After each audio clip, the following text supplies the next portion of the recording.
BRS ప్రభుత్వం 13-14 గంటలకు మించి కరెంట్ ఇవ్వలే. అన్ని అంశాలపై శ్వేతపత్రాలు విడుదల చేస్తామన్న సీఎం. జగిత్యాల వాణిజ్య శాఖ ఆఫీసులో సోదాలు. కోట్ల రూపాయలు జీఎస్టీ ఎగవేత జరిగినట్లు ఆరోపణలు. రాజన్నకు 9 కోట్లు, శ్రీశైల మల్లన్నకు 6 కోట్ల ఆదాయం. కార్తీక మాసంతో ఆలయాలకు భారీగా మొక్కులు. కామారెడ్డి జిల్లా కేంద్రంలో భారీ అగ్ని ప్రమాదం. కాలి బూడిదైన షాపింగ్ మాల్, 10 కోట్ల ఆస్తి నష్టం. రాష్ట్ర వ్యాప్తంగా పెరిగిన చలి తీవ్రత. ఆసిఫాబాద్ లో భారీగా పడిపోయిన ఉష్ణోగ్రతలు. కామారెడ్డి జిల్లా కేంద్రంలో భారీ అగ్ని ప్రమాదం జరిగింది. అయ్యప్ప షాపింగ్ మాల్లో మంటలు చెలరేగాయి. ఘటనా స్థలానికి చేరుకున్న పోలీసులు, అగ్నిమాపక సిబ్బంది 3 ఫైర్ ఇంజన్లతో మంటల్ని అదుపులోకి తీసుకొచ్చారు. ప్రమాద సమయంలో షాపింగ్ మాల్ పక్కనే ఉన్న ఓ ప్రైవేట్ హాస్పిటల్ను ముందు జాగ్రత్తగా ఖాళీ చేయించారు అధికారులు. ఈ ప్రమాదంలో 8 నుంచి 10 కోట్ల రూపాయల విలువ చేసే బట్టలు కాలిబూడిదయ్యాయి. షాపింగ్ మాల్ యాజమాన్యం ఫిర్యాదుతో ప్రమాదంపై కేసు నమోదు చేసి దర్యాప్తు చేస్తున్నారు పోలీసులు.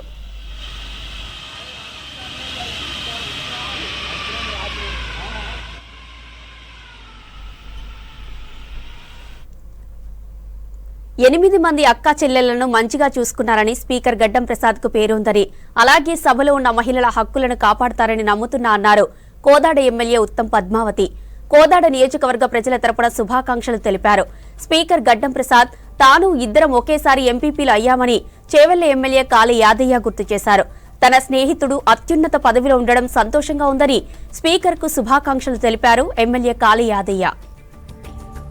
ఎలెక్ట్ అయినందుకు యునానిమస్గా మా తరఫున మరి కోదాడ నియోజకవర్గ ప్రజల తరఫున మీకు శుభాకాంక్షలు తెలియజేస్తున్నాను. మరి అధ్యక్ష, ఇది నాకైతే పర్సనల్గా ఒక మహిళగా చాలా సంతోషంగా ఉంది. మీరు 8 మంది సిస్టర్స్ మధ్యన మీరు వారిని మంచిగా చూసుకున్నందుకు మరి మా మహిళలు అందరి తరఫున నాకు పర్సనల్గా చాలా సంతోషంగా ఉంది. మా రైట్స్ కూడా మీరు కాపాడతారని పూర్తి నమ్మకం కూడా ఉంది అధ్యక్ష. మరొక్కసారి మీకు నేను నా బెస్ట్ విషెస్ మీకు తెలియజేస్తున్నాను అధ్యక్ష. స్పీకర్గా ఎన్నికైనందుకు మొట్టమొదట నా హృదయపూర్వక ధన్యవాదాలు. నేను పవిత్ర స్నేహితులం. ఎందుకంటే మీరు నేను ఒకటేసారి ఎంపీటీసీలం, ఒకటే నియోజకవర్గం. మరి ఆ రోజు ఇద్దరం కలిసి వికారాబాద్ సీటుకు 4 సార్లు కొట్టాను.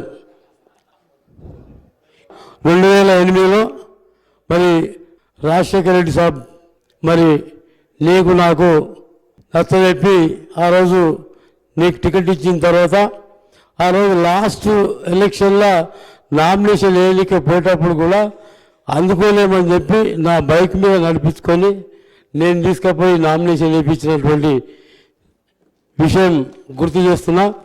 అపూర్వ స్నేహితులం కాబట్టి ఒకటేసారి ఎంపీపీ, ఒకటే నియోజకవర్గంలో వెళ్ళి పక్క మండలాలకు వెళ్ళి ఎంపీపీలుగా ఉండి మీకు వికారాబాద్లో కూడా 2 సార్లు ముఖ్యమంత్రి గారు కూడా వికారాబాద్ పోతావాలని కూడా అడిగినాను. మొన్న వికారాబాద్ పోమని కూడా చెప్పాడు. అయినా కూడా నేను వికారాబాద్ పోను సార్, చెవెళ్ళకి వెళ్ళి ఉంటాను చెప్పి. కాబట్టి ఏది ఏమైనా అందరికంటే ఎక్కువ సంతోషం నాకుంటుంది. మేడం ప్రచారంలో భాగంగా 2008లో ఒక ఊళ్ళో ఎమ్మెల్యే క్యాండిడేట్ ఏంటంటే మేడం నన్ను చూపించింది, ఆయన ఎమ్మెల్యే క్యాండిడేట్. అలాంటి సందర్భం అంటే మరి ఆ ఊరికి రాలేని పరిస్థితిలో వేరే మండలాలు ఉంటే అక్కడ నన్ను చూపించిన సందర్భం ఉంది. కాబట్టి అందుకే మనం అపూర్వ స్నేహితులం అని చెప్తున్నా. అత్యున్నత స్థానంలో మీరు ఉన్నందుకు, మిమ్మల్ని ఎంపిక చేసినందుకు, మరి భగవంతుని కృప వల్ల మీరు ఎంపిక అయినందుకు మాకందరికీ కూడా హృదయపూర్వక ధన్యవాదాలు. రాష్ట్రంలో బీఆర్ఎస్ రాజకీయ భవిష్యత్తు కథమైందన్నారు కాంగ్రెస్ ఎమ్మెల్సీ జీవన్ రెడ్డి. కుంభకారుడిని కేసీఆర్ కు ప్రజలు 2 సార్లు అధికారం ఇస్తే తెలంగాణ ఆకాంక్షలు నెరవేర్చలేదన్నారు. గత పాలకులు ఖాళీ ఖజానా అప్పగించారని ఆరోపించారు. సీఎం రేవంత్ రెడ్డి శ్వేతపత్రం విడుదల చేస్తామని చెప్పగానే బీఆర్ఎస్ నేతల్లో వణుకు పుట్టిందన్నారు. మద్యంతో అనేక కుటుంబాలు చిన్నాభిన్నమయ్యాయని, బెల్ట్ షాపులను రద్దు చేశామన్నారు. వచ్చే పార్లమెంటు ఎన్నికల్లో బీజేపీతోనే కాంగ్రెస్ కు పోటీ ఉంటుందన్నారు జీవన్ రెడ్డి. భారత రాజ్యాంగం ఏదైతుందో విద్యా వైద్యం పట్ల ఇది ఒక ప్రాథమిక హక్కుగా కల్పించినటువంటి ఒక అంశం చెప్పండి, విద్యా వైద్యం బోత్. అటువంటి వైద్యానికి సంబంధించి నిరుపేద వర్గాల వల్ల ఏ విధంగా ఆర్థికంగా చితికిపోవడం జరుగుతుంది.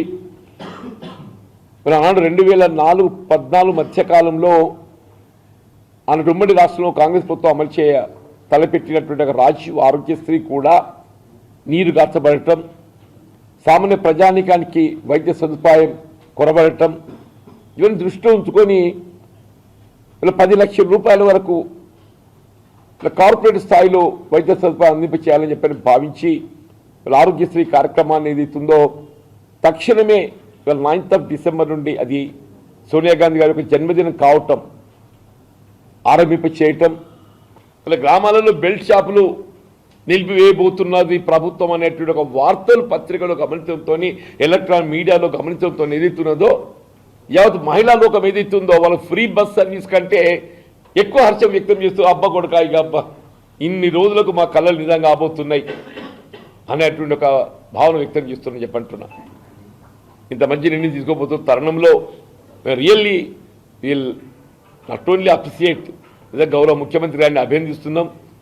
ఈ బెల్ట్ షాపుల నియంత్రణకు సంబంధించి తక్షణమే కార్యాచరణ రూపొందింపచేసి ఇప్పుడు ఏదైతే ఆలోచన మీరు తెర మీద ఇచ్చిండ్రో ఆ ఆలోచన కార్యరూపం ఇవ్వాలి చెప్పండి. మీ ఆలోచన కార్యరూపం ఇవ్వాలి అంటే పూర్తిగా ఏదైతే సమాజం ఏదైతే క్షీణిస్తుందో గమనిస్తుందో చెప్పంటున్నా. వీళ్ళు ముఖ్యమంత్రి గారు ఏదైతుందో ఈ నార్కోటిక్ డ్రగ్స్ గంజాయి పూర్తిగా నిలిపివేయబడే విధంగా ప్రత్యేకంగా దృష్టి కేంద్రీకరించి రివ్యూ చేయటం, అది ఎంత పెద్దవారే కానీ సినీ తారని ఇంకెవరైనా కానీ ఎవరిని కూడా ఎగ్జామ్ చేయడం లేదు. ఎవరు కూడా చట్టానికి అతీతులు కారు, ఎవరు కూడా చట్టానికి అతీతులు కారు అని చెప్పి అంటున్నాం. అసలు మత్తు పానీయాలను ఏదైతుందో పూర్తిగా ఒక విధంగా ఏదైతుందో నిషేధింప చేయబడే విధంగా తొలి అడుగులుగా భావించాలని చెప్పండి, తొలి అడుగులు భావించాలని చెప్పండి. జగిత్యాల వాణిజ్య శాఖ కార్యాలయంలో సోదాలు నిర్వహించారు అధికారులు. కోట్ల రూపాయల జీఎస్టీ ఎగవేత జరిగినట్టు ఆరోపణలు రావడంతో తనిఖీలు చేపట్టారు. స్టేట్ జీఎస్టీ కార్యాలయంలో తనిఖీలు నిర్వహించారు వాణిజ్య పన్నుల శాఖ కమిషనర్ కార్యాలయ అధికారులు. మెయిల్ ఫోన్ నంబర్ మార్పుతో ఫేక్ బిల్లులు చెల్లించినట్టు అనుమానిస్తున్నారు. రద్దయిన సొసైటీల పేరుతో ఫేక్ బిల్లుల ద్వారా విక్రయాలు జరిగాయన్న ఆరోపణలతో సోదాలు చేపట్టారు అధికారులు. జగిత్యాలలోని ఓ ఆడిటర్ దగ్గర పనిచేసిన వ్యక్తి ఈ మోసానికి పాల్పడ్డారనే ఆరోపణలున్నాయి.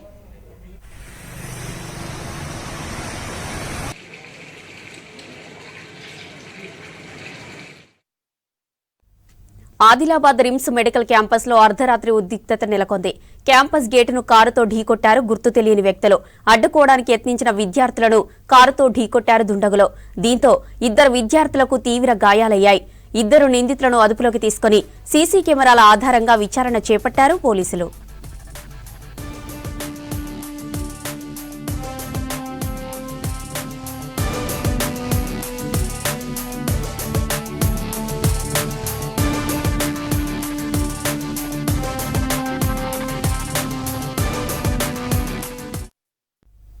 అక్రమ రిజిస్ట్రేషన్లు చేస్తున్నారంటూ వస్తున్న ఆరోపణలను ఖండించారు మేడ్చల్ జిల్లా మూడుచింతలపల్లి తహసీల్దార్ వాణిరెడ్డి.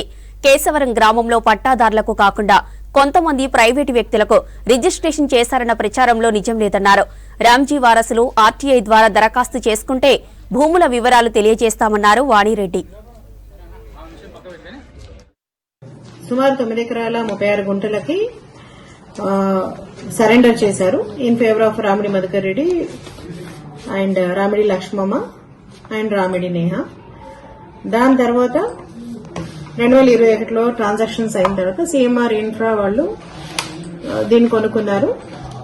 ఈ తర్వాత ఈ గత 2-3 నెలల నుంచి రాజీకి సంబంధించిన వారసులు ఎవరైతే ఉన్నారో కోర్టు డిక్లేర్ చేసిన వారసులు మాకు ఒక అఫిడవిట్ సబ్మిట్ చేశారు. అంటే మాకు బ్యాలెన్స్ ల్యాండ్ కూడా మేము సిఎంఆర్ ఇన్ఫ్రా పేరిట మేము సరెండర్ చేస్తామని ఒక అఫిడవిట్ ఇస్తే మేము ఆ విషయంలో వాళ్ళకి నోటీస్ అక్టోబర్ 3వ తారీఖున 11 గంటలకు హాజరవ్వమని నోటీస్ ఇచ్చాము. 3వ తారీఖు వాళ్ళు సుమారు 3 గంటలకి రావడం జరిగింది. అప్పుడు మాకు రెగ్యులర్ గా ఉన్న రిజిస్ట్రేషన్స్ రద్దీ దృష్ట్యా వాళ్ళని 6 గంటలకు మా రిజిస్ట్రేషన్స్ అన్ని కంప్లీట్ చేసిన తర్వాత వాళ్ళ స్టేట్మెంట్స్ వాళ్ళు ఏదైతే చెప్తారో అదే రికార్డ్ చేసుకున్నాం. మనము ఏమని మేము సిఎంఆర్ ఇన్ఫ్రా పేరిట అట్లాగే స్నేహ ఫార్మ్స్ పేరిట ఏదైతే ల్యాండ్స్ ఉన్నాయో అమ్మాము, వాళ్ళకి మా రైట్స్ సరెండర్ చేయడానికి వచ్చాము అని చెప్పి సంతకాలు పెట్టి ఇచ్చారు. అంతవరకే మనం రికార్డ్ చేయడం జరిగింది. ఫర్దర్ కూడా ఈ ఫైల్ మీద ఎలాంటి ప్రాసెస్ జరగలేదు. రిజిస్ట్రేషన్ సంబంధించి అసలు ఏమీ జరగలేదు ఈ ల్యాండ్స్ మీద నేను వచ్చిన తర్వాత.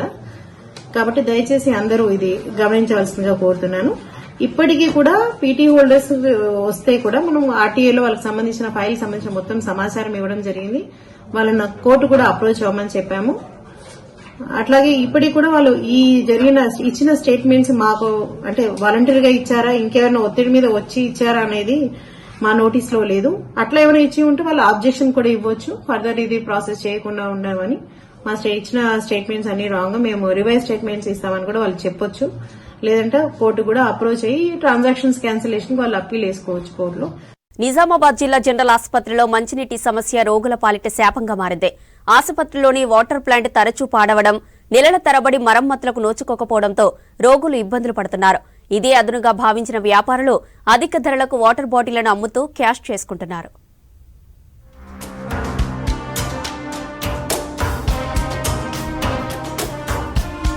నిజామాబాద్ జిల్లా జనరల్ ఆసుపత్రిలో ప్రతిరోజు 1500 మందికి ఓపీ ఉంటుంది. 800 వరకు ఇన్ పేషెంట్లుంటారు. గత 20 రోజులుగా ఆసుపత్రిలో మంచినీటి సమస్య ఉంది. అయినా అధికారులు స్పందించడం లేదని ఆవేదన వ్యక్తం చేస్తున్నారు రోగులు.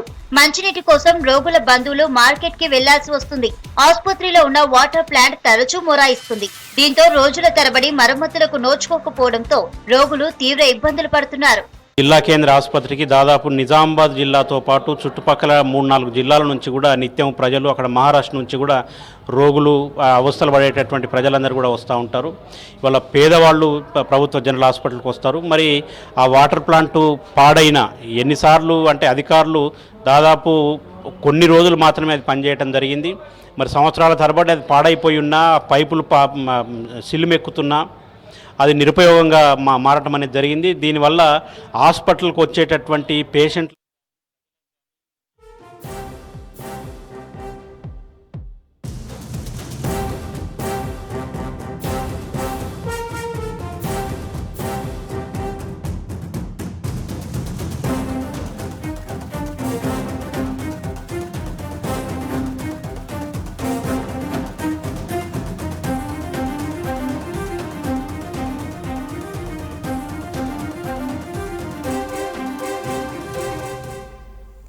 తెలంగాణలో పలువురు ఐఏఎస్లను బదిలీ చేసింది రేవంత్ సర్కార్.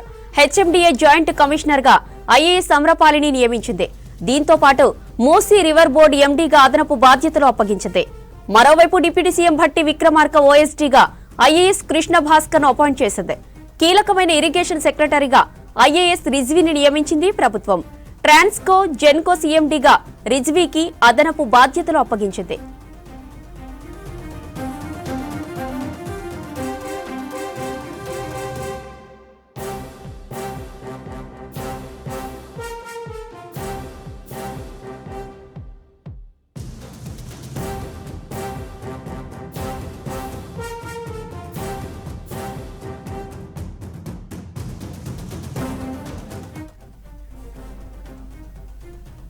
తెలంగాణలో పలువురు ఐఏఎస్లను బదిలీ చేసింది రేవంత్ సర్కార్. హెచ్ఎండిఏ జాయింట్ కమిషనర్ గా ఐఏఎస్ అమ్రపాలిని నియమించింది. దీంతో పాటు మూసీ రివర్ బోర్డు ఎండీగా అదనపు బాధ్యతలు అప్పగించింది. మరోవైపు డిప్యూటీ సీఎం భట్టి విక్రమార్క ఓఎస్డీగా ఐఏఎస్ కృష్ణ భాస్కర్ ను అపాయింట్ చేసింది. కీలకమైన ఇరిగేషన్ సెక్రటరీగా ఐఏఎస్ రిజ్వీని నియమించింది ప్రభుత్వం. ట్రాన్స్కో, జెన్కో సీఎండీగా రిజ్వీకి అదనపు బాధ్యతలు అప్పగించింది.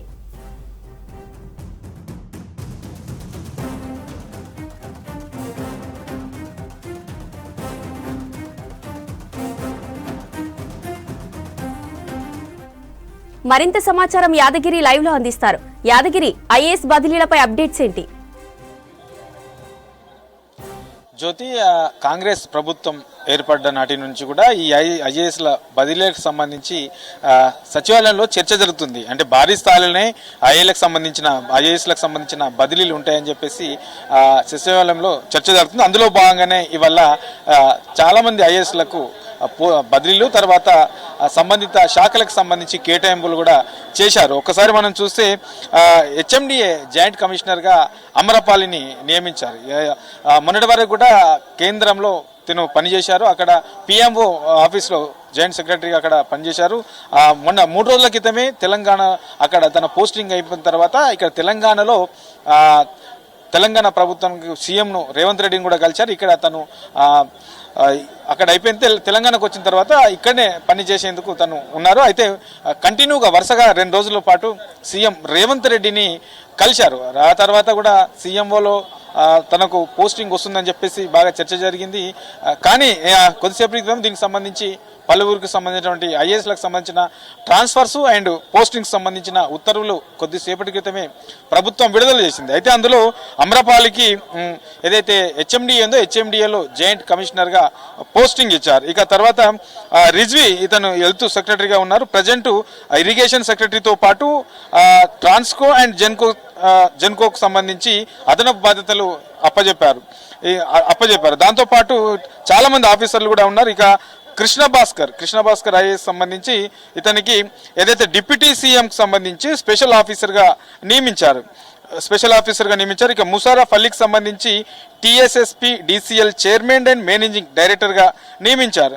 ఇక దీంతో పాటు కర్ణాటి వరుణ్ రెడ్డి టీఎస్ఎన్ పీడీసీఎల్ వరంగల్కు అతని చైర్మన్ అండ్ మేనేజింగ్ డైరెక్టర్గా నియమించారు. ఇట్లా భారీ స్థాయిలో ఈ ఐఏఎస్లకు సంబంధించిన ట్రాన్స్ఫర్స్ జరిగాయి. సో దీంతో పాటు మరికొంతమందికి సంబంధించినటువంటి ఐఏఎస్లకు సంబంధించిన ట్రాన్స్ఫర్స్ కూడా జరిగాయి. మరికొన్ని ఐపీఎస్లకు సంబంధించిన ట్రాన్స్ఫర్స్ కూడా ఉంటాయని చెప్పేసి చెప్తా ఉన్నారు. సో మొన్నటి నుంచి కూడా ఇక అగ్రికల్చర్కి సంబంధించి అగ్రికల్చర్ డైరెక్టర్గా బి గోపిని నియమించారు. సో ఇట్లా ఇప్పుడే కొద్దిసేపటి క్రితమే పలువురు ఐఏఎస్లకు సంబంధించినటువంటి బదిలీలు తర్వాత వాళ్ళ పోస్టులకు సంబంధించినటువంటి ఉత్తర్వులు వచ్చాయి. మరికొన్ని కూడా వచ్చే అవకాశం కూడా కనబడుతుంది. ఎందుకంటే ఇప్పటికే కొన్ని కీలకమైనటువంటి పోస్టులకు సంబంధించిన ఐఏఎస్లకు సంబంధించి అవి మార్పులు ఉంటాయి. సో అక్కడ పలు శాఖలకు సంబంధించినటువంటి ఆ శాఖలకు సంబంధించి వారి ప్లేస్లో మిగతా వారిని మరికొంతమందిని కూడా నియమించే అవకాశం ఉంది అని చెప్పేసి భారీ స్థాయిలో అయితే చర్చ జరుగుతుంది. మనం ఎప్పుడు సెక్రటరీలో చూసినా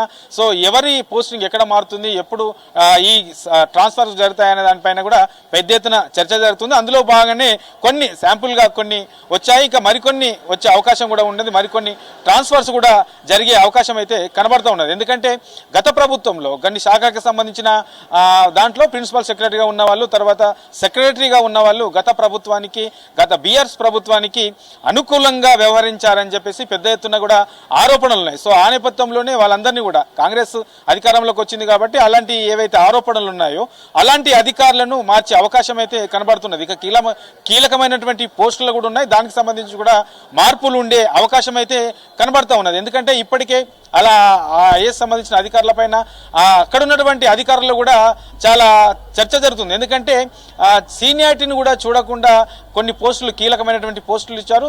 సీనియారిటీ ఉన్న వాళ్ళను పక్కన పెట్టారనే చర్చ కూడా సచివాలయంలో ఉన్నటువంటి ఐఏఎస్లో కొనసాగుతుంది. సో ఇవన్నింటిని దృష్టిలో పెట్టుకొని కాంగ్రెస్ హయాంలోకి వచ్చింది కాబట్టి కాంగ్రెస్ ప్రభుత్వంలో ఇలాంటి వాటికి తావుండకుండా ముందు నుంచి కూడా చెప్తా ఉన్నారు కాబట్టి సో ఇలాంటి ఏ అధికారికి కూడా ఇబ్బంది లేకుండా చూసే అవకాశం అయితే కనబడుతున్నది. సో ఇవల్ల జరిగినటువంటి ట్రాన్స్ఫర్స్ తో పాటు మరికొన్ని కూడా జరిగే అవకాశం అయితే ఉంది. జ్యోతి, రైట్, థ్యాంక్ యూ యాదగిరి.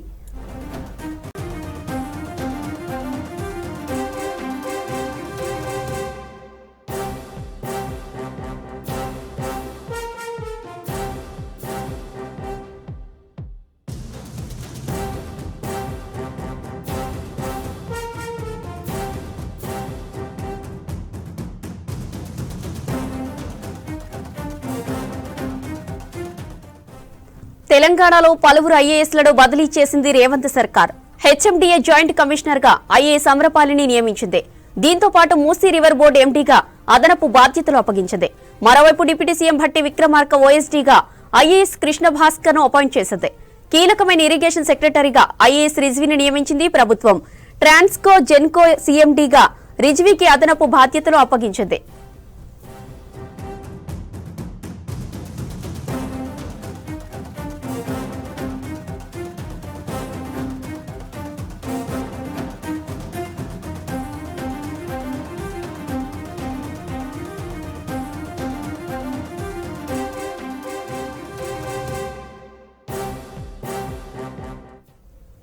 తెలంగాణలో పలువురు ఐఏఎస్లను బదిలీ చేసింది రేవంత్ సర్కార్.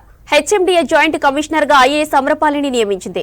దీంతో పాటు మూసీ రివర్ బోర్డు ఎండీగా అదనపు బాధ్యతలు అప్పగించింది. మరోవైపు డిప్యూటీ సీఎం భట్టి విక్రమార్క ఓఎస్డీగా ఐఏఎస్ కృష్ణ భాస్కర్ అపాయింట్ చేసింది. కీలకమైన ఇరిగేషన్ సెక్రటరీగా ఐఏఎస్ రిజ్వీని నియమించింది ప్రభుత్వం. ట్రాన్స్కో జెన్కో సీఎండీగా రిజ్వీకి అదనపు బాధ్యతలు అప్పగించింది.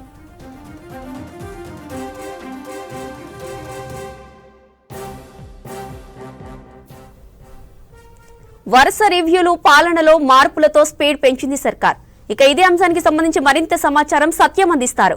సత్యం, తెలంగాణలో కాంగ్రెస్ ప్రభుత్వం ఏర్పడిన తర్వాత ముఖ్యమంత్రి రేవంత్ రెడ్డి తన మార్కు చూపించే ప్రయత్నం చేస్తున్నారు. ఇప్పటివరకు హైదరాబాద్లో ఉన్న కమిషనరేట్లో కమిషనర్లు మార్చిన తర్వాత ఇక ఐఏఎస్లపై ఆయన భారీగా మార్పులు చేశారు. ఇక ఈరోజు తాజాగా వచ్చిన ఐఏఎస్ల మార్పుల విషయానికి వస్తే ఇప్పటివరకు సెంట్రల్ సర్వీస్లో ఉన్న ఆమ్రపాలిని తెలంగాణలో ఆమె తీసుకున్న ఆమెను హెచ్ఎండిఏ కమిషనర్గా, అదేవిధంగా Musi river board development corporation డైరెక్టర్గా కూడా ఆమె నియమించారు. ఇక ఆమెతో పాటు ఇటీవల పోలీస్ కమిషనర్ నియామకంలో కూడా రేవంత్ తన మార్కు చూపించే ప్రయత్నం చేశారనే ఒక చర్చ అయితే సాగుతుంది. గతంలో ఎప్పుడూ అవినీతి మరకలేని ఆఫీసర్లను ఈసారి హైదరాబాద్లో ప్రధానంగా, అంటే తెలంగాణలో మేజర్గా అనేక సమస్యలు ఎప్పుడు ఇబ్బంది పెట్టే హైదరాబాద్లోని 3 కమిషనరేట్లలో ఒక మంచి కమిషనర్ నియమించారనే ఒక చర్చ అయితే సాగుతుంది. ఎందుకంటే హైదరాబాద్ కమిషనర్గా నియమించిన కొత్తకోట శ్రీనివాస్ రెడ్డి ఆయన గతంలో కూడా కొన్ని వరంగల్ జిల్లా లాంటి జిల్లాల్లో ఆయన మార్కు చూయించుకునే ప్రయత్నం చేశారు. ఇప్పటివరకు గతంలో బీఆర్ఎస్ ప్రభుత్వంలో ఎక్కడ హైదరాబాద్ కమిషనరేట్లలో కూడా ఆయన అక్కడ పనిచేయకపోయినా ఆయన ఖచ్చితంగా పనిచేయగలడు ఒక నమ్మకంతో ఆయనను హైదరాబాద్ కమిషనర్గా నియమించారు. ఇక ఆ తర్వాత సైఫరాబాద్లో సైఫరాబాద్ కమిషనర్ నియమించిన అవినాష్ మహంతి ఆయనకు మంచి పేరు ఉంది. ఎక్కడ అవినీతి కానీ మిగతా ఆయనపై ఎలాంటి ఆరోపణలు లేవు. ఇక ఆయనతో పాటు రాచకొండ కమిషనర్ నియమించిన సుధీర్ బాబు విషయంలో కూడా రేవంత్ రెడ్డి ఈ ముగ్గురిని మంచి ఆఫీసర్లను నియమించగలిగారనే ఒక చర్చ అయితే ప్రస్తుతానికి సాగుతుంది. అదే మార్కును ఇక ఇప్పటివరకు ఐఏఎస్లలో కూడా భారీగా మార్పులు ఉంటాయంటూ కూడా ట్రాన్స్ఫర్స్ ఉంటాయి కూడా చర్చ సాగుతూ వస్తుంది. కానీ పాలనపై అదేవిధంగా వివిధ శాఖల పైన ఆయన ఎప్పటికప్పుడు రివ్యూ చేస్తూనే ఆ శాఖల్లో ఎవరు ఆఫీసర్లు పర్ఫెక్ట్గా పనిచేయగలుగుతారు, కొత్తగా ముఖ్యమంత్రిగా బాధ్యతలు తీసుకున్న వెంటనే తనకు అనుకూలము లేదంటే తనకు ఆయా శాఖల్లో పట్టున్న ఐఏఎస్లను నియమించగలిగితే ఆయా శాఖల్లో ఎలాంటి ఇబ్బంది కలగకుండా ముఖ్యమంత్రికి సాఫీగా పనులు సాగుతాయి. కానీ పరిపాలన విషయంలో సఫిషియెంట్గా ఎవరైతే పనులు చేయగలుగుతారో, ఈజీగా అధికారులపై అజమాయిషి ఉంటుందో అలాంటి అధికారులను నియమించుకోవడానికి రేవంత్ రెడ్డి గత దాదాపు వారం రోజుల్లో కూడా ఐఏఎస్లో కీలక శాఖలకు సంబంధించిన నియామకం విషయంలో కూడా ఆయన ఇప్పటివరకు ఉన్నతాధికారులతో వరుసగా రివ్యూలు ఇచ్చడం, ఆ రివ్యూల్లో ఉన్న పరిస్థితిని సమీక్షించడం, ఆ శాఖకు సంబంధించిన అధికారిని ఎవరిని నియమిస్తే బాగుంటుందనే విషయంపై పూర్తి సమాచారం తీసుకున్న తర్వాత ఈరోజు నియమించిన వారిలో అమ్రపాలి విషయానికి వస్తే ఆమె ఇప్పటివరకు 3 ఏళ్ల వరకు కూడా ఆమె కేంద్ర సర్వీస్లో ఉంది. ఆ తర్వాత ఆమె తెలంగాణకు అప్లై చేసుకుని కొత్త ప్రభుత్వం వచ్చిన వెంటనే ముఖ్యమంత్రి రేవంత్ రెడ్డి బాధ్యతలు తీసుకున్న వెంటనే ఆమె మొదటి రోజు మర్యాదపూర్వకం కలిశారు. నిన్న కూడా ఆమె రేవంత్ రెడ్డితో చర్చించినట్టుగా సమాచారం ఉంది. ఆమెను హెచ్ఎండిఏ అనేది చాలా కీలకమైన డిపార్ట్మెంట్. ఎందుకంటే హైదరాబాదు పరిసర ప్రాంతాల్లో అత్యధికంగా రియల్ ఎస్టేట్ ఇష్యూస్ సంబంధించి ప్రభుత్వ ల్యాండ్ను కాపాడడంలో ప్రతి అధికారికి ఇబ్బంది ఉంటుంది. ఆమె స్ట్రిక్ట్ ఆఫీసర్గా పేరుంది. ఆమె లాంటి అధికారిని హెచ్ఎండిఏకి నియమించడం కూడా ఒక మంచి నిర్ణయం కూడా పరిపాలనలో, అంటే ఆఫీసర్ వారిలో జరుగుతున్న చర్చ. ఆమెను హెచ్ఎండిఏ కమిషనర్గా, అదేవిధంగా మూసీ రివర్ బోర్డుకు సంబంధించి హైదరాబాద్లో కూడా హైదరాబాద్ దక్షిణ భాగం నుంచి ఉత్తర భాగం వరకు కూడా పూర్తిగా మూసీని డెవలప్ చేయాలని ఇటీవల ముఖ్యమంత్రిగా బాధ్యత తీసుకున్న తర్వాత ఆ శాఖపై కూడా రేవంత్ రెడ్డి రివ్యూ నిర్వహించారు. ఎందుకంటే ఆ సుందరీకరణ అనే అంశాన్ని గత ప్రభుత్వం కొన్ని నిధులు కేటాయించింది, కేంద్రం నుంచి కూడా నిధులు వస్తాయి. అదే ఆ శాఖను ఎంతగా డెవలప్ చేయగలుగుతాయి. సో హైదరాబాద్ సుందరీకరిస్తున్నామనే ఒక ప్రజలకు చెప్పడంలో మూసీ రివర్ డెవలప్మెంట్ బోర్డు నుంచి అనేక నిధులు వస్తాయి కేంద్రం నుంచి. వాటిని ఈజీగా తెలంగాణలో ఖర్చు పెట్టగలిగితే అభివృద్ధి చేశామనే ఒక హైదరాబాద్ పరిసర ప్రాంతాల్లో కూడా చూయించుకోవచ్చు. అందుకే అమరపాలికి 2 శాఖలు హెచ్ఎండి అదేవిధంగా మూసీ రివర్ బోర్డ్ డైరెక్టర్గా కూడా ఆమెను నియమించారు. ఇక ట్రాన్స్కో జెన్కో సీఎండీగా ఇటీవల ప్రభాకర్ రావు రాజీనామా చేశారు. ఆ శాఖను ఇప్పటివరకు హెల్త్ సెక్రటరీగా ఉన్న రిజ్వీని ఆ శాఖ సీఎండీగా నియమించారు. ఆయనకు సీనియర్గా అనుభవం ఉంది. గత ప్రభుత్వంలో కీలక శాఖ ఆరోగ్య శాఖకు కార్యదర్శిగా పనిచేసిన అనుభవం ఉంది. ఆరోగ్య శాఖ లాంటి శాఖను డీల్ చేయగలిగిన రిజ్వీ ఈసారి రాష్ట్ర ప్రభుత్వానికి అత్యంత ప్రతిష్టాత్మకమైన కరెంటు ఇష్యూస్ని డీల్ చేయడంలో ఆయన కీలక పాత్ర పోషిస్తారని కూడా ముఖ్యమంత్రి రేవంత్ రెడ్డి భావించి ఆయనను ట్రాన్స్కో జెన్కో సీఎండిగా నియమించారు. ఇక ట్రాన్స్కో మేనేజింగ్ డైరెక్టర్గా సందీప్ కుమార్ జూను అదేవిధంగా డిప్యూటీ సీఎంగా ఉన్న బట్టి విక్రమార్కు సెక్యూరిటీ ఆఫీసర్గా కృష్ణ భాస్కర్ను నియమించారు. ఇక టీఎస్ఎస్ పీడీసీఎల్ చైర్మన్గా మేనేజింగ్ డైరెక్టర్గా ముషరఫ్ అలీని వీరంతా కూడా గత ప్రభుత్వంలో చాలా కీలక శాఖలు నిర్వహించారు. అయితే ముఖ్యమంత్రిగా రేవంత్ రెడ్డి బాధ్యతలు తీసుకున్న తర్వాత ఈ కీలక శాఖలకు సంబంధించిన అధికారులను మార్పులు చేర్పు చేయడంలో రేవంత్ రెడ్డి తన మార్కును చూపిస్తున్నారు. ఇప్పటివరకు పోలీస్ బాసుల నియామకము, ఇప్పుడు ప్రస్తుతానికి కీలక శాఖలను ఐఏఎస్ అధికారుల ట్రాన్స్ఫర్లో నియామకం సంబంధించి కూడా ఒక తన మార్కు చూపించే ప్రయత్నం రేవంత్ రెడ్డి చేస్తున్నారని చెప్పచ్చు. ఇక జిల్లాల వారికి అంటే ఇప్పటి వరకు హైదరాబాద్ పరిసర ప్రాంతాలు, హైదరాబాద్ పోలీస్ బాసులు అదేవిధంగా సెక్రటరియట్ పాలనాపరంగా సెక్రటరియట్లో కీలక శాఖల విషయంలో నిర్ణయాలు తీసుకున్నారు ఇప్పటివరకు రేవంత్ రెడ్డి. ఇక మొత్తం అన్ని జిల్లాల్లో ఎస్పీలు అదేవిధంగా కలెక్టర్ల విషయంలో కూడా ఇప్పటికే మొత్తం అన్ని జిల్లాలకు సంబంధించిన కలెక్టర్లు ఎవరు, వాళ్ళ పనితీరు ఏ విధంగా ఉంది, కమిషనర్లు, కలెక్టర్లు అదేవిధంగా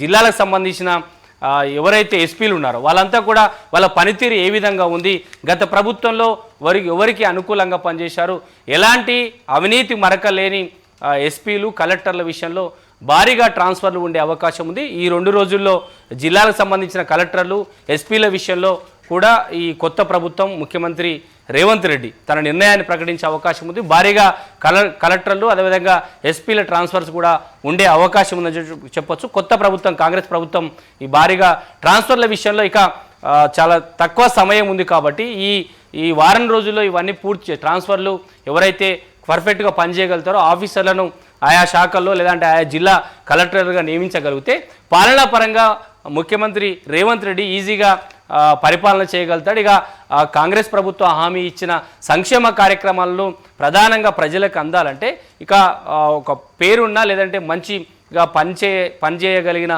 సఫిషియెంట్ ఆఫీసర్లను కలెక్టర్లుగా లేదంటే ఎస్పీలుగా పెట్టుకోగలిగితే ఆయనకు పరిపాలన ఈజీ అవుతుందనే భావనలో కాంగ్రెస్ ప్రభుత్వం ఉంది. అందుకే తన మార్కు చూపించే ఒక ప్రయత్నం చేస్తున్నారని ఒక చర్చ అయితే సాగుతుందని చెప్పొచ్చు. రైట్, థ్యాంక్ యూ సత్యం.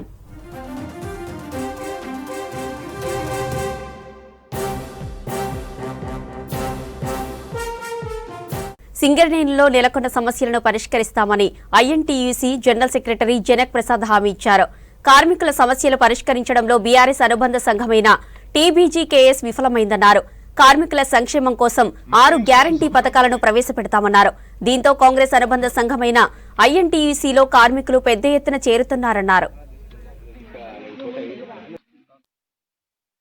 కొత్త మైలు రాకపోవడం, ఇన్కమ్ ట్యాక్స్ రద్దు చేపిస్తామని రద్దు చేయలేకపోవడం, సొంత ఇంటి కళ నెరవేర్చలేకపోవడం, మెడికల్ అటెండెన్స్ మార్చకపోవడం, ఇవన్నీ కారణాలతో రేపు రానున్న రోజుల్లో రాహుల్ గాంధీ కార్మికులతో మాట్లాడింది. రాహుల్ గాంధీ కార్మికులకు ఇచ్చిన గ్యారంటీలు, అదేవిధంగా రేవంత్ రెడ్డి గారు ముఖ్యమంత్రి గారు ఈ కార్మికుల భవిష్యత్తు కోసం సెక్యూరిటీ కోసం తీసుకున్న నిర్ణయాల్ని ఆకర్షితులై అత్యంత పెద్ద కార్మిక సంఘం సంజీవ్ రెడ్డి నాయకత్వంలో ఐఎన్టీసీలో చేరడం జరిగింది. వాళ్ళందరికీ హృదయపూర్వకంగా ఆహ్వానిస్తూ ఏదైతే మేము గ్యారంటీలు ఇచ్చినామో అవన్నీ అమలు చేసి చూపిస్తామని చెప్తున్నాం. జై ఐఎన్టీ. ఇప్పుడు ఏదైతే ఐఎన్టీసీ 6 బెనిఫిట్లు ఏదైతే ప్రకటించిందో దానికి ఆకర్షితులై గతంలో కూడా మేము ఈ ఐఎన్టీసీలో చేసిన అనుభవం చాలా ఉన్నది. గతంలో కూడా మేము 20 సంవత్సరాలు ఈ ఐఎన్టీసీలో పనిచేసినాము. ఆ అనుభవంతో మళ్ళొక్కసారి మేము కార్మికులకు సేవ చేయడానికి వచ్చి చేస్తామని మీ అందరి సందర్భంగా తెలియజేస్తూ అనేక నిర్బంధ కార్యక్రమాలను మా గవర్నమెంట్ వచ్చిన వాళ్ళే, మా యూనియన్ వచ్చిన వాళ్ళే మీకు అన్ని విధంగా మేము వెన్నంటి ఉన్నాను అని ఒక గొప్ప సందేశాన్ని ఇచ్చిన సందర్భంగా వారికి ఈ మన సింగరేణిలో ఐఎన్టీసీకి మేము ఆకర్షితులమై ఈరోజు మేము ఈ ఐఎన్టీసీలో జనక్ ప్రసాద్ సార్ ఆధ్వర్యంలో మేము చేరడం చాలా సంతోషకరం. అదేవిధంగా గతంలో 2003లో ఏ విధంగా ఐఎన్టీసీ సింగరేణిలో గుర్తింపు సంఘంగా గెలిచిందో అదే విధంగా 20 సంవత్సరాల తర్వాత 2023లో కూడా అదే విధంగా గెలిపించడానికి మా వంతు పాత్రగా ముందుండి కష్టపడి పనిచేసి కార్మికులకు అనేక సేవలు చేయడానికి మాకు. జయశంకర్ భూపాలపల్లి జిల్లా రేకొండ మండలం నారాయణపురం నేషనల్ హైవేపై ఖాళీ బిందెలతో ధర్నా చేశారు మహిళలు. 2 నెలలుగా తమకు సరిగ్గా తాగునీరు రావడం లేదని ఆందోళన వ్యక్తం చేశారు. తాగునీటి కోసం తీవ్ర ఇబ్బందులు పడుతున్నామని తెలిపారు. అధికారులు తాగునీటి సౌకర్యం కల్పించాలని డిమాండ్ చేశారు మహిళలు. పట్టించుకుంటలేరు. మేము పనికి పోయి వచ్చి కూడా మేము చాలా ఇబ్బందులు పడుతున్నాం. మాకు వాటర్ గురించి చాలా ఇబ్బంది ఉన్నది. మేము సర్పంచ్కి చెప్పినా కూడా పట్టించుకోలేదు. మేము కార్యదర్శికి కూడా కంప్లైంట్ ఇచ్చినాం కూడా, వాళ్ళు కూడా మమ్మల్ని పట్టించుకుంటలేరు. మాకు నీళ్ళకు కూడా చాలా ఇబ్బందికరం. ఉప సర్పంచ్కి కూడా మేము చెప్పినాం కూడా, మమ్మల్ని కనీసం ఒక ఇట్లా హ్యాండిక్యాప్టర్ నేను పైన అటు పనికి పోయి కూడా మేము వచ్చి మోసుకోవాలంటే చాలా ఇబ్బందిగా ఉన్నది. మాకు చాలా బాధగా ఉన్నది కూడా. ఈ రోడ్ దాటేసి ఎక్కడెక్కడనో పోయి తెచ్చుకోవాలంటే మాకు చాలా బాధాకరంగా ఉన్నది. మాకు మిషన్ భగీరథ కూడా లేదు. మాకు ఇట్లా ఉన్నది సమస్య. నీళ్లు వస్తలేవు, మేము మోసుకొని సత్తున్నాం. పని కోయొచ్చి ఎంతగానో 2 నెలల సంది మోసుకుంటామా? ఎవరుండి ఏం పని చేస్తాడు? సర్పంచ్ చేస్తాడు, కార్యదర్శి ఏం చేస్తాడు, ఉప సర్పంచ్ ఏం చేస్తాడు, ఎవరేం పని చేస్తాడు? వాడు ఎవడేం చెప్తలేడు. ఉండి రాజకీయ వేలుడు ఎందుకు వాళ్ళు? మేము రావన్నా? ఆ నీళ్ళు వస్తలేవు, ఈ నీళ్ళు వస్తలేవు, మనం కోసం ఉంచుకునేందుకు, మీరు వస్తలేవు నచ్చుడేందుకు వస్తలేవు, అవి కూడా వస్తలేవు. మాకు ఏ నీళ్లు వస్తలేవు, మేము చస్తాను వస్తావు. ఇసుంటోడు శాతగానోడు రాజకీయం వేయద్దు, రాజకీయం చేయొద్దు.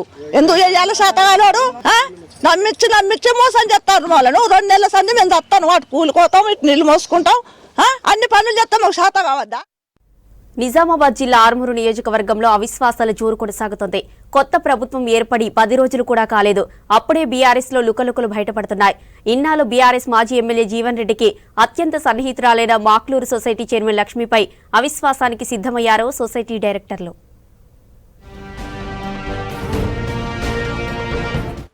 మాక్లూరు ప్రాథమిక సహకార సంఘం అధ్యక్షురాలు గోపులక్ష్మిపై అవిశ్వాసానికి సిద్ధమయ్యారు ఆ సొసైటీ డైరెక్టర్లు. ఇవాళ హైదరాబాద్ లో మాజీ ఎమ్మెల్యే జీవన్ రెడ్డిని కలిసిన సభ్యులు గోపిలక్ష్మిని చైర్మన్ పదవి నుంచి తొలగించాలని, లేకపోతే అవిశ్వాసం పెడతామని చెప్పినట్లు తెలుస్తోంది. ఎన్నికలయ్యాక తొలి 2.5 ఏళ్లు లక్ష్మికి, మరో 2.5 ఏళ్లు మరో వ్యక్తికి పదవి అనే ఒప్పందం చేసిన బీఆర్ఎస్ నేతలు 4 ఏళ్లు గడిచినా లక్ష్మినే చైర్మన్ గా కొనసాగిస్తున్నారు. చైర్పర్సన్ కుమారుడు జీవన్ రెడ్డి ప్రధాన అనుచరుడు కావడంతో ఇన్నాళ్లు సైలెంట్ గా ఉన్న సభ్యులు ఇటీవల ఎన్నికల్లో జీవన్ రెడ్డి ఓడిపోవడంతో గలం విప్పుతున్నారు సొసైటీ సభ్యులు. గత సొసైటీ ఎన్నికల్లో బీఆర్ఎస్ బలపరిచిన అభ్యర్థులు ఎక్కువగా గెలుపొందారు. చైర్మన్ పదవి లక్ష్యంగా వారంతా పోటీ చేసి గెలిచారు. కానీ జీవన్ రెడ్డి అనుచరుడు రంజిత్ తల్లిని చైర్మన్ చేశారు. అయిష్టంగానే ఒప్పుకున్న సొసైటీ సభ్యులు ఇన్నాళ్లు సైలెంట్ గా ఉన్నారు. చైర్పర్సన్ లక్ష్మి కుమారుడు రంజిత్ షాడో చైర్మన్ గా ఉంటూ యూరియా, జింక్ బయట వ్యాపారులకు అమ్మి లాభాల్లో ఉన్న సొసైటీని దివాలా తీసేలా చేశాడని ఆరోపిస్తున్నారు సొసైటీ సభ్యులు. తల్లి పదవిని అడ్డుపెట్టుకుని కోట్లాది రూపాయలు అక్రమాలు జరిపినట్లు ఆరోపిస్తున్నారు. అయితే సభ్యులు మాట్లాడలేక జీవన్ రెడ్డి సోదరుడి బెదిరింపులకు భయపడి సైలెంట్ అయ్యారు. ఇప్పుడు జీవన్ రెడ్డి ఓడిపోవడంతో సభ్యులంతా ఆయన దగ్గరకు వెళ్లి తమ నిరసన తెలిపారు. సొసైటీ సభ్యుల్లో ఒకరికి చైర్మన్ అవకాశం ఇవ్వాలని జీవన్ రెడ్డిని కోరారు కమిటీ సభ్యులు. తప్పనిసరి పరిస్థితుల్లో మాజీ ఎమ్మెల్యే జీవన్ రెడ్డి కొన్ని కండిషన్స్ పెట్టారని తెలుస్తోంది. తన అనుచరుడు రంజిత్ చైర్మన్ లక్ష్మి చేసిన అక్రమాలు, అవినీతిని బయటకు తీసుకురావద్దని, ఎలాంటి విచారణ చేయొద్దని సభ్యులను కోరారని సమాచారం. ప్రభుత్వం ఏర్పడి వారం రోజులు గడవక ముందే పథకాలు అమలవడం లేదని కేటీఆర్ మాట్లాడడం సరికాదన్నారు రవాణా శాఖ మంత్రి పొన్నం ప్రభాకర్. అధికారంలోకి వచ్చిన మొదటి వారంలోనే 2 గ్యారంటీలను అమలు చేశామన్నారు. మిగిలిన గ్యారంటీలను కూడా ఖచ్చితంగా అమలు చేస్తామన్నారు. కొత్తగా ఏర్పడిన ప్రభుత్వాన్ని అస్థిరపరుస్తున్నామన్న కడియం శ్రీహరితో ఎవరు పలికించారో కేటీఆర్ సమాధానం చెప్పాలని డిమాండ్ చేశారు. మాకు ప్రజలు మార్పు కోరుకొని మాకు అవకాశం ఇచ్చారు. 5 సంవత్సరాలకు ఒకసారి ఎన్నికలు. మేము ఇచ్చిన హామీలు అమలైతే ప్రజలు మళ్ళీ మమ్మల్ని అధికారంలో తెస్తారు. లేకపోతే ప్రతిపక్షంగా మీరు సమర్థవంతంగా ఎదుర్కోగలిగితే ప్రజలు ఎవరికైనా అవకాశం ఇస్తారు. కానీ ప్రభుత్వాన్ని అస్థిరపరిచే అటువంటి అంశాలు మాట్లాడడము, హామీల గురించి ఇంకా పిల్ల ఉట్టకముందే కుళ్ళ గుట్టించినట్టు మాట్లాడేటువంటి అజ్ఞానంగా మారకండి. మీ పట్ల 10 సంవత్సరాలుగా ఒక విధమైనటువంటి పరిపాలన ఏం జరిగిందో చెప్తే మొత్తం బట్టబయలు అవుతుంది. ఇప్పటికి 2 డిపార్ట్మెంట్స్ లెక్క చూస్తేనే కళ్ళు బయర్లు అమ్ముతా ఉన్నాయి. మొత్తం వ్యవస్థలో విద్యుత్ శాఖ 85,000 కోట్ల అప్పు ఉంది, సివిల్ సప్లై శాఖ 56,000 కోట్ల అప్పు ఉంది. మిగతా శాఖలను కూడా శ్వేతపత్రాలు విడుదల చేయమని చెప్పినాం. వాటి పట్ల ముందే భయపడి తెలిసి ఈ కార్యక్రమాలు జరిగాయని చెప్తా ఉన్నారు. కానీ కాంగ్రెస్కు సమర్థవంతమైన పరిపాలన అందించగలిగే శక్తి ఉంది. కాంగ్రెస్ అంటే పరిపాలన దక్షత గల నాయకత్వం, మార్గదర్శకత్వం, సలహాలు. మాకేమైనా ఇబ్బంది అయితే ప్రతిపక్షాలు, ప్రజలు, ప్రజా సంఘాలు అందరి సలహా తీసుకుంటాం. అందరి సంప్రదింపుల ద్వారా భవిష్యత్ కార్యాచరణ తీసుకుంటాం. మీలాగా మునోఫలి ప్రగతి భవన్ ఆదేశాలు తప్ప ప్రగతి భవన్ వినేటువంటి ఆలోచనలు లేని విధంగా పరిపాలన. నాగర్ కర్నూలు జిల్లాలో ఆధార్ కేంద్రాలు పనిచేయకపోవడంతో ప్రజలు తీవ్ర ఇబ్బందులు పడుతున్నారు. జిల్లా కేంద్రంలో 8 ఆధార్ కేంద్రాలు ఉంటే 7 కేంద్రాలు పనిచేయడం లేదని వాపోతున్నారు ప్రజలు. పనిచేస్తున్న ఒక్క ఆధార్ కేంద్రం వద్ద ప్రతిరోజు మహిళలు, చిన్నారులు తెల్లవారుజాము నుండే బారులు తీరుతున్నారు. అధికారులు స్పందించి అన్ని ప్రాంతాలలో ఆధార్ సెంటర్లను ఓపెన్ చేయాలని ప్రజలు కోరుకుంటున్నారు. 2 రోజులు 3 రోజులు ఒక కాలేజీలకు కానీ పిల్లల స్కూళ్ళకు కానీ సెలవులు పెట్టుకుని ఇక్కడ ఆధార్ అథెంటికేషన్ చేయించుకోవాలంటే ఎంత ఇబ్బంది అవుతుందో ఒకసారి ఇక్కడ ప్రజాప్రతినిధులు కానీ మిగిలిన మీడియా మిత్రులు కానీ ఒక్కసారి దీన్ని పరిశీలించవలసిందిగా కోరుతున్నాం. ముఖ్యంగా స్త్రీలు ఇక్కడ ఒకసారి ఇక్కడ 5 గంటలకు ఉదయం 5 గంటలకు వీడికి వచ్చి చిన్న పిల్లల్ని ఎత్తుకొని వస్తున్నారు. వాళ్ళు సాయంత్రం 5 గంటల వరకు కూడా కాకుంటే 12 గంటల వరకు నీరు తిండి లేకుండా వాళ్ళు ఎట్లా ఉండగలుగుతారు? కాబట్టి దీనిపైన ఎంబడే స్పందించి అనేక అంటే కనీసం 3-4 ఆధార్ సెంటర్లు పెట్టి 10:30 to 5 కామన్ టైమింగ్లో ఇది నిర్వహించేటట్టు చూడాలి. పైనకి వెళ్ళినా కానీ ఖాళీగా నిలబడి వెళ్ళిపోయినాము. హైదరాబాద్ నుంచి వచ్చిన వాళ్ళు అంతే, ఊళ్ళో నుంచి వచ్చిన వాళ్ళు అంతే, చిన్నపిల్లలు తీసుకొని వచ్చిన వాళ్ళు అంతే. అసలు ఇట్లా ఎన్ని రోజులు చేస్తారు? ఇంకా 2-3 ఓపెన్ చేస్తే అయిపోతాయి కదా. తిరిగి మాకే ఇది అయిపోతుంది. కానీ మీరైతే ఏం చూస్తలేరు కదా. పొద్దుగాలు వచ్చినాము, 6 గంటలకు వచ్చినాము, టోకన్లు అయిపోయినాయి. ఈ రోజు ఉడకంగా వచ్చిన టోకన్లు ఇచ్చిన మళ్ళీ లోపలికి పంపిస్తలేరు. మాకు పని ఇచ్చి పెట్టుకుని వస్తున్నాం. ఎన్ని రోజులు పెడతారు? ఇట్నే చెరకలో 1000 రూపాయలు పెట్టినా కూలి పైసలు వస్తలేదు. మేమేం చేయాలి ఇప్పుడు? నీళ్ళు లేవు, నిప్పు లేవు, ఏది లేదు. ఆకలి కొని దుప్పకొని కూర్చున్నాం. మేము ఏం చేయాలి? చిన్న పిల్లల దొరకొచ్చుకొని బియ్యం కడుకోతున్నాయి. డిమాండ్లు అమలు చేయాలని సమ్మె బాట పట్టారు. దీంతో జిల్లా వ్యాప్తంగా పోస్టల్ సేవలు నిలిచిపోయాయి. నిబంధనల ప్రకారం 8 గంటల పాటు పనిచేయాలి. కానీ 14 గంటల విధులు నిర్వహిస్తున్నామని ఆవేదన వ్యక్తం చేశారు ఉద్యోగులు. మేము సమస్యల గురించి పోరాడుతుంటే కేంద్ర ప్రభుత్వం నిమ్మకు నీరెత్తినట్టు కూడా ఏమాత్రం చలనం లేకుండా ఈ రోజు వరకు అదే కొనసాగుతూ ఉంది. దాన్ని దయచేసి నరేంద్ర మోడీ గారు సానుకూలంగా మమ్మల్ని ఒక బిడ్డల్లాగా భావించి మాకు తొందరగా పరిష్కార బాట చూపుతారని ఆశిస్తూ మేము సొంతంగా నిర్ణయం చేసిన డిమాండ్స్ ఏం లేవు. గతంలో ప్రభుత్వాలు ఏర్పాటు చేసిన కమలేష్ చంద్ర కమిటీ రిపోర్టు ఇవ్వడం జరిగింది. అదే రిపోర్టును యథావిధిగా మేము అమలు చేయమని చెప్పేసి కోరుతా ఉన్నాము. ఆ కమిటీ డిమాండ్లు అనుసారంగా మాకు ఇచ్చేది 12, 24, 36 ఇంక్రిమెంట్తో పాటు మమ్మలను ఒక సివిల్ సర్వెంట్ హోదాను కల్పించాలనే ఉద్దేశాన్ని మేము గవర్నమెంట్ దృష్టికి ముందుకు తీసుకెళ్లడం జరిగింది. పరిష్కారం చూపకుండా ఇటువంటి సమ్మెలతో మమ్మల్ని రోడ్డున పడేయడమే కాకుండా మా నిజ జీవితాలతో ఆడుకోవడం జరుగుతుంది. ప్రభుత్వం నుంచి ఎలాంటి స్పందన లేదు. దయచేసి మా డిమాండ్లన్నీ పరిష్కరించాలని, అలాగే మాకు పెన్షన్ సిస్టమ్ ఇవ్వాలని, హెల్త్ కార్డు కూడా కల్పించాలని ఉద్యోగులందరం అర్థిస్తున్నాము. ఈ ప్రభుత్వాన్ని జేఏసీ కమిటీ ఇచ్చిన నివేదికనే మేము అమలుపరచాలని కోరుకుంటున్నాము. దయచేసి ప్రభుత్వం మా డిమాండ్లన్నీ తొందరగా పరిష్కరించాలని కోరుకుంటున్నాము. శాసనసభలో ముఖ్యమంత్రి రేవంత్ రెడ్డితో భేటీ అయ్యారు చెన్నూరు ఎమ్మెల్యే వివేక్ వెంకటస్వామి. సభలోనే సీఎంతో కాసేపు కూర్చొని తన నియోజకవర్గ సమస్యలపై చర్చించారు. మరోవైపు స్పీకర్గా ఎన్నికైన గడ్డం ప్రసాద్ కుమార్ను అభినందించారు.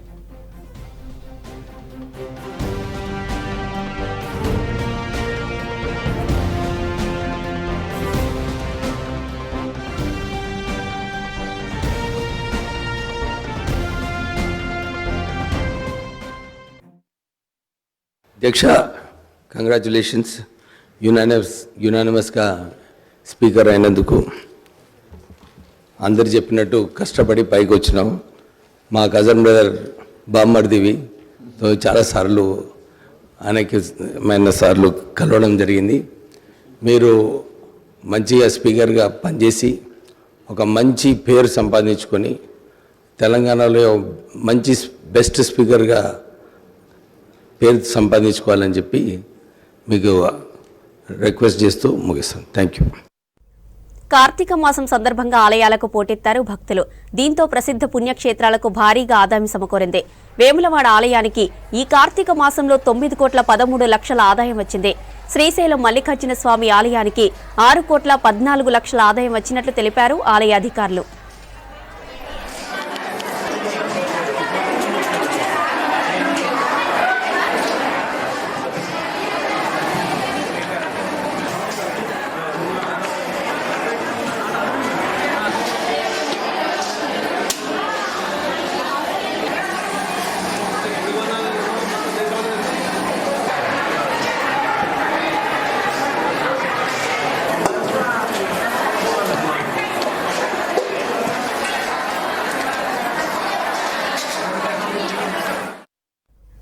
ఇవి Telangana updates. Stay tune to V6 news.